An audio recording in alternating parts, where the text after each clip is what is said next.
कोई तो रोक लो। दोस्तों, इस कहानी के पिछले भाग सुनने के लिए हमारे चैनल को विजिट करें। अब आगे। अम्मी बोली, भैया कल ये पिकनिक में चली गई थी और फिर उधर से लौटने के बाद भी होमवर्क नहीं किया है और आज इसे डांट पड़ेगी, इसलिए ये आज स्कूल जाने से डर रही है। निमी बोली, नहीं भैया, दीदी झूठ बोल रही है। मेरी मिस तो मुझसे कभी गुस्सा नहीं होती। आज मेरे पेट में सच में दर्द हो रहा है।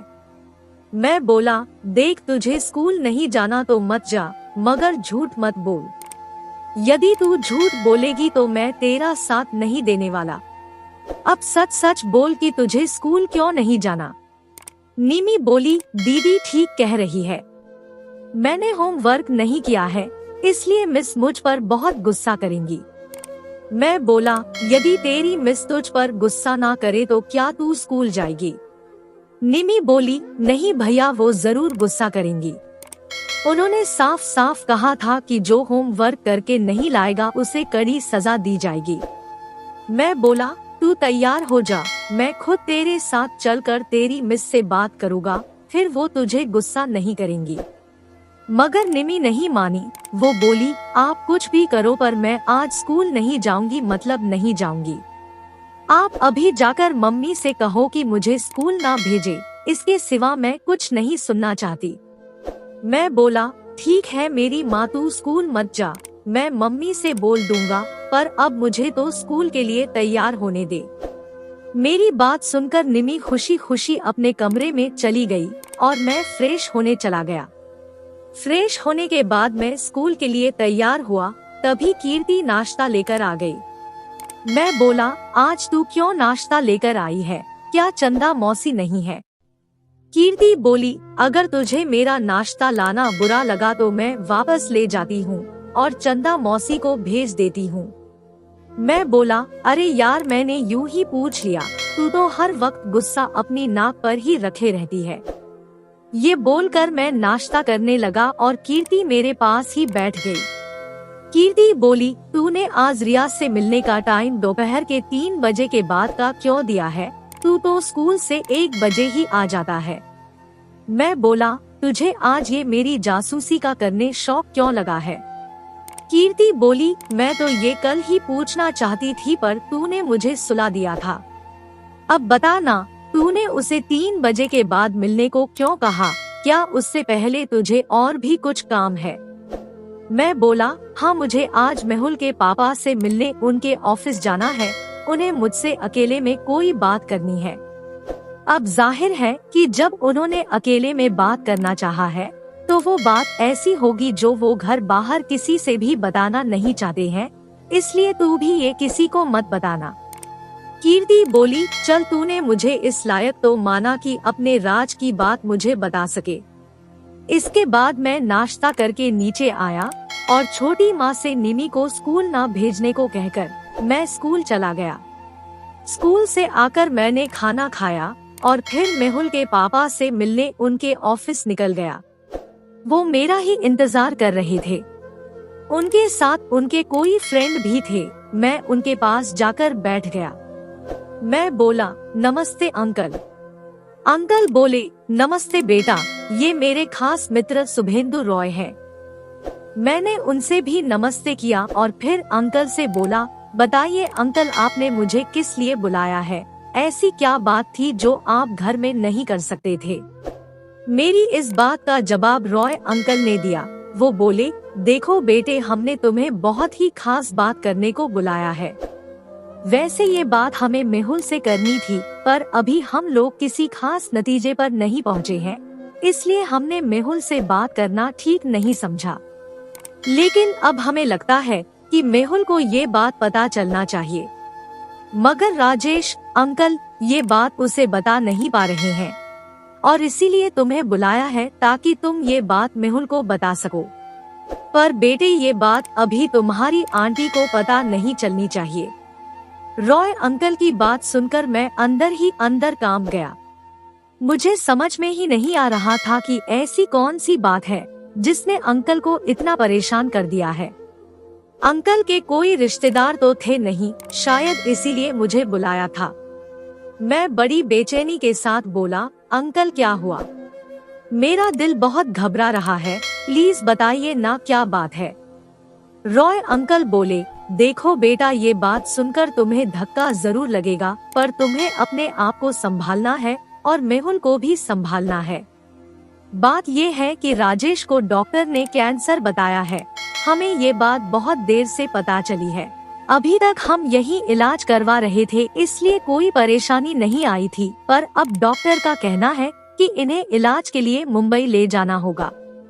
अब मुंबई में इलाज में कितना दिन लगेगा ये तो बता पाना मुश्किल है, इसलिए अब ये बात इनके घर में बताना जरूरी हो गया है। ये कहकर वो मेरी तरफ देखने लगे, मगर मैं तो अपने होश ही खो बैठा था। अंकल को कैंसर होने की बात मेरे गले से ही नहीं उतर रही थी और मेरी आंखों से आंसू बहने लगे थे। रिचा आंटी और राजेश अंकल ने हमेशा मुझे बेटे की तरह ही प्यार दिया था और ये बात सुनकर मुझे वो झटका लगा था जो शायद अपने पापा के बारे में सुनकर भी नहीं लगता। मेरी हालत समझते हुए अंकल ने मेरे कंधों पर हाथ रखा और बोले, पुन्नू बेटा, संभालो अपने आप को। यदि तुम ही ऐसे टूट जाओगे तो फिर मेहुल को कैसे संभालोगे? अब यदि मुझे कुछ हो गया तो तुझे ही तो मेहुल को और अपनी आंटी को संभालना है। ये सुनते ही मैं रोने लगा और बोला, नहीं अंकल, आपको कुछ नहीं होगा। मैं आपके साथ मुंबई चलूंगा और आपका इलाज करवाऊंगा, आप बिल्कुल ठीक हो जाएंगे। और मैं फूट फूट कर रोने लगा। अंकल बोले, हाँ बेटा, मैं जरूर ठीक हो जाऊंगा, तभी तो मुंबई जा रहा हूँ। तुझे मेरे साथ जाने की जरूरत नहीं है, तू बस यहीं रहकर अपनी आंटी और मेहुल का ख्याल रखना। मैं बोला, नहीं अंकल, मैं आपको अकेले नहीं जाने दूंगा, मैं भी आपके साथ चलूंगा। कब जाना है हमें? अंकल बोले, बेटे कल ही निकलना है, पर तुम हमारे साथ नहीं जाओगे, तुम वही करोगे जो मैं कह रहा हूँ। मेरे साथ रॉय है ना, अगर जरूरत पड़ी तो तुझे जरूर बुला लेंगे। मैं बोला, ठीक है अंकल, पर आंटी से क्या कह कर जाएंगे?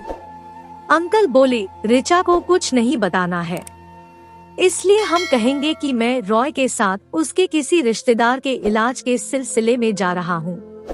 मैं बोला, क्या मेहुल को ये बात बताना जरूरी है? मैं कैसे बता पाऊंगा उसे ये सब? अंकल बोले, बेटा, यदि बताना जरूरी नहीं होता तो मैंने ये बात तुझे भी नहीं बताई होती, लेकिन ये बात तू उसे मेरे जाने के बाद ही बताना। अब तू जा, हमें कल निकलने की अभी कुछ तैयारियां भी करनी है। मैं बोला, ठीक है अंकल। ये बोलकर मैं उदास मन से घर आ गया। घर आकर मैं किसी से बात किए बिना सीधे अपने कमरे में आ गया। मुझे आया देखकर कीर्ति मेरे कमरे में आई और बोली, क्या हुआ, इतना उदास क्यों है? क्या रिया का फोन नहीं आया? मैं बोला, कुछ नहीं, बस थोड़ा मूड सही नहीं है। कीर्ति बोली, अरे अभी तो 3 ही बजे हैं, 10 से 15 मिनट में रिया का फोन आ जाएगा।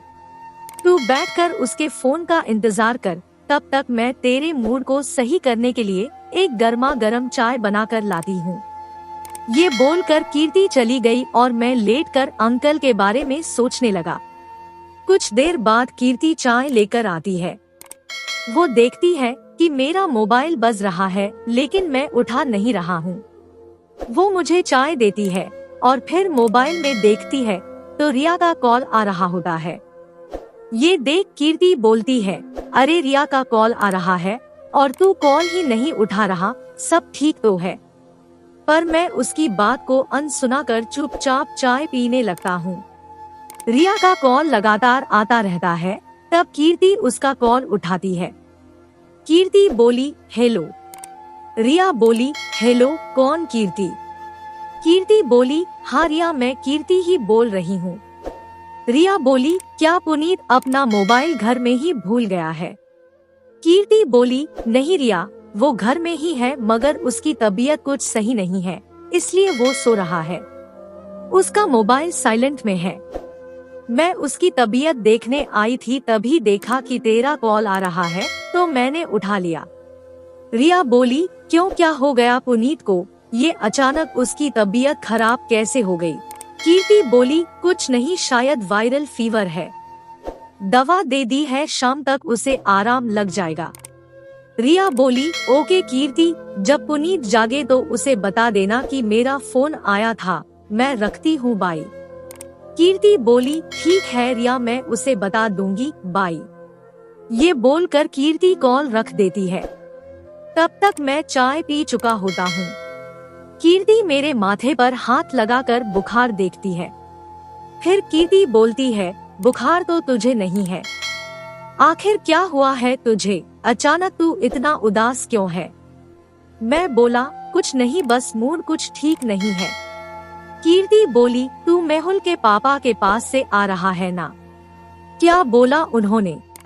सच सच बता, क्या बात हुई तेरी उनसे? पहले तो मैं कीर्ति को टालता रहा, पर आखिर में उसने मुझे अपनी कसम दे दी। तब मैंने उसे मेहुल के पापा से हुई सारी बात बता दी, जिसे सुनकर उसे भी धक्का लगा। फिर कुछ सोचते हुए वो बोली, देख, जो होना था वो तो हो चुका है, अब सोचना ये है कि हम उसका सामना कैसे करें। यदि तू ही ऐसे हिम्मत हार जाएगा तो मेहुल का क्या होगा? तू अपने आप को संभाल और ये सोच कि मेहुल को ये बात कैसे बताएगा। अगर अंकल ने ये बात तुझे बताई है तो कुछ सोच समझ कर ही बताई है, इसलिए तू अपने आप को मजबूत कर और इसका सामना कर। अभी कीर्ति मुझे ये बातें समझा ही रही थी, तभी उसकी नजर दरवाजे पर खड़ी छोटी माँ पर पड़ती है, जो हमारी बात बड़े ध्यान से सुन रही थी। वो मुझे उदास देखकर मेरी उदासी का कारण जानने आई थी, मगर मेरे मुंह से अंकल की बीमारी की बात सुनकर बाहर ही खड़ी हमारी बात सुनने लगी थी। उन्हें देखते ही कीर्ति बोली, मौसी आप। ये सुनते ही मेरी नजर दरवाजे पर जाती है और छोटी माँ अंदर आ जाती है। वो मुझे अपने गले से लगा लेती है, फिर कहती है, देख, मैं सब बात सुन चुकी हूँ। कीर्ति जो भी बोल रही है ठीक ही बोल रही है। यदि तू सच में उनका भला चाहता है तो बहादुर बनकर इसका सामना कर। तू ये सोच कि जब ये बात सुनकर तुझे इतनी तकलीफ हुई है तो मेहुल को कितनी तकलीफ होगी। इस समय तुझे इमोशनल नहीं बल्कि प्रैक्टिकल बनना चाहिए। कीर्ति और छोटी माँ की बातों से मेरे अंदर साहस जगा और मैंने अपने आप को संभाला। मैं बोला, आप ठीक कह रही हैं छोटी माँ, लेकिन ये बात हम 3 लोगों के ही बीच में रहनी चाहिए, हमारे अलावा ये बात किसी को पता नहीं चलनी चाहिए। छोटी माँ बोली, तू चिंता मत कर, मैं ये बात किसी से भी नहीं बोलूंगी, पर तू शाम को एक बार जरूर मेहुल के यहाँ चले जाना। हो सकता है जीजा जी, मेहुल के पापा को और भी कुछ तुझसे कहना हो, मगर ध्यान रखना कि अब उनके सामने जाना तो मजबूत बनकर जाना, ताकि वो अपनी कोई भी बात दिल खोल कर सके। ये बोलकर छोटी माँ चली गई और मैं मुँह हाथ धोने चला गया। मैं मुँह हाथ धोकर लौटा तो कीर्ति अभी भी मेरे कमरे में ही बैठी थी।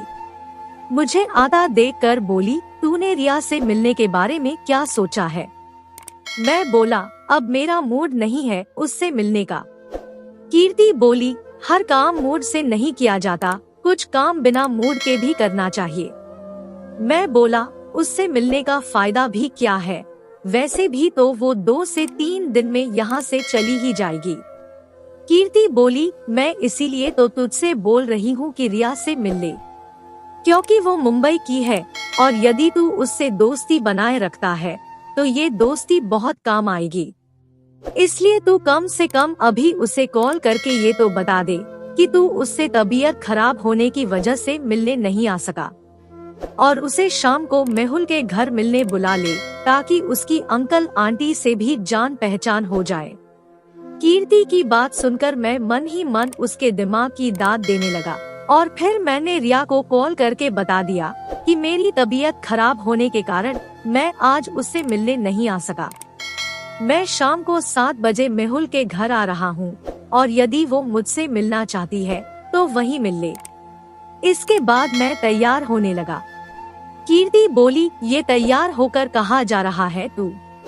मैं बोला, कहीं नहीं, बस बाहर जाकर थोड़ा मूड फ्रेश करना चाहता हूँ। कीर्ति बोली, मैं भी तेरे साथ चलूं? दिन भर घर में रहते रहते बोरियत होने लगी है। मैं बोला, ठीक है, जल्दी से जाकर तैयार हो जा। मेरी बात सुनकर कीर्ति जल्दी से अपने रूम में तैयार होने चली गई और मैं तैयार होकर नीचे आ गया। मैंने छोटी माँ को बता दिया है कि हम लोग बाहर घूमने जा रहे हैं, आने में देर भी हो सकती है। इतना कहकर मैं बाहर आ गया। मैंने अपनी बाइक निकाली और कीर्ति के आने का इंतजार करने लगा। कुछ देर बाद कीर्ति भी आ गई। वो पर्पल टी शर्ट और ब्लैक जीन्स पहने थी। मैंने उसे देखा तो मुस्कुरा दिया। कीर्ति बाइक के दोनों तरफ पैर डालकर बैठी और उसने मेरी कमर को पकड़ लिया। मैंने बिना कुछ कहे बाइक आगे बढ़ा दी। ना तो कीर्ति ने ये पूछा कि हम कहाँ जा रहे हैं और ना ही मैंने बताया कि हम कहाँ जा रहे हैं। दोनों ही खामोश थे या फिर दोनों ही कुछ सोच रहे थे। मैं तो ये सोच रहा था कि अब कहाँ जाया जाए। तभी कीर्ति ने मेरी पीठ पर अपना सिर टिका दिया और उसके ऐसा करने से मुझे बहुत अच्छा लगा। कीर्ति के इस तरह से बैठने से मुझे बहुत सुकून मिल रहा था, इसलिए मैं भी बस बाइक को यूं ही रास्ते पर दौड़ाता रहा और सोचता रहा कि काश ये रास्ता कभी खत्म ना हो। कुछ देर यूं ही चलते चलते हम बहुत दूर निकल आए। अब गाड़ियों की आवाजाही कम थी और रास्ते के दोनों तरफ हरे भरे पेड़ लगे हुए थे, जिनसे ठंडी हवा चल रही थी और वो हवा हमें छूकर मदहोश कर रही थी। कीर्ति आंख बंद कर मेरी पीठ पर अपना सर रखे खामोशी के साथ बैठी थी। मैं बोला, तुम चुप क्यों हो? कुछ बोलो ना। कीर्ति बोली, हूँ। मैं बोला, कुछ बोलोगी नहीं? कीर्ति बोली, हूँ। मैंने कहा, तुम्हें यूं ही घूमते रहना अच्छा लग रहा है? कीर्ति बोली, हूँ। वह मेरी हर बात का जवाब बिना अपना मुंह खोले हूँ करके दे रही थी। शायद इस ठंडी हवा के झोंकों ने उसे मदहोश कर दिया था। फिर वह इसी मदहोशी में मेरी पीठ से अपना सिर टिकाए बैठ गई। उसके ऐसा करने से मैं खामोशी से बस बाइक को चलाते जा रहा था, बिना ये सोचे, बिना ये जाने कि हम कहाँ जा रहे हैं। पर शायद हम दोनों ही यही चाहते थे कि ये सफर यूं ही चलता रहे, कभी इस सफर का अंत ना हो। मैंने अपनी जिंदगी में इतना सुकून कभी नहीं पाया था जो आज मुझे मिल रहा था। उसके नाजुक हाथों की छुअन मुझे मेरी पीठ पर महसूस हो रही थी। उसने अपने नाजुक हाथों से मुझे पकड़ा हुआ था और उसका सर अभी भी मेरी पीठ पर टिका हुआ था। उसके बदन की महकती खुशबू में मैं सब कुछ भूल गया था। मेरे मन में कीर्ति को लेकर कोई भी बुरा विचार नहीं था, इसलिए इसे गलत नहीं कहा जा सकता था। ये तो एक मधुर एहसास था जिसे मैंने पहले कभी महसूस नहीं किया था। मेरे लिए तो ये सफर किसी जन्नत के सफर से कम नहीं था और मैं इसे और भी लंबा करना चाहता था। इसलिए मैं बिना किसी बात की परवाह किए आगे बढ़ता जा रहा था। मगर कुदरत को शायद मेरा ये सफर पसंद नहीं आया, या फिर यूं कहा जाए कि वो मुझे कुछ और भी दिखाना चाहती थी। इसलिए जो ठंडी हवाएं हमें मदहोश कर रही थी, वो अचानक ही तेज आंधियों में बदल गई और हम दोनों को इस मदहोशी से बाहर ले आई। उन आंधियों का रुख हमारी ही तरफ था और वो हमें आगे बढ़ने से रोक रही थी। कीर्ति ने मुझे कसकर पकड़ लिया और अपने चेहरे को मेरे कंधे पर टिका लिया। उसके ऐसा करने से मेरा हौसला बढ़ गया और मैं अब भी आगे ही बढ़ता रहा। दोस्तों, इस कहानी का अगला भाग देखने के लिए चैनल को सब्सक्राइब करें और कमेंट करके हमें बताएं कि ये कहानी आपको कैसी लगी। कहानी सुनने के लिए आपका बहुत बहुत धन्यवाद।